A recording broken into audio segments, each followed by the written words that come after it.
In this guide, I will be showing you guys how to fix Roblox keeps closing itself randomly. Let's get started. First, launch your Settings app. Now navigate to the option Apps. Click on the option Installed Apps.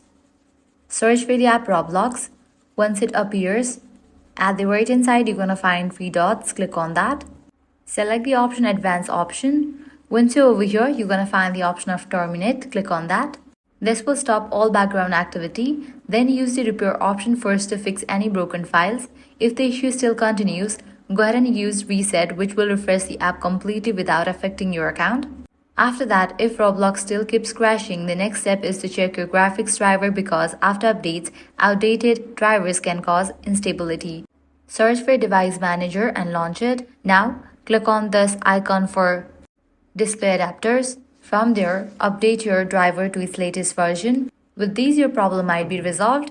If still you're having the issue, completely delete Roblox from your device and reinstall it. So click on Uninstall and confirm it. Navigate to your preferred browser. Now search for roblox.com/download. Click on the option of download. Complete the download and installation process. With these, you'll be good to go. Your problem will be resolved. If this guide was helpful, do not forget to like, share, and subscribe.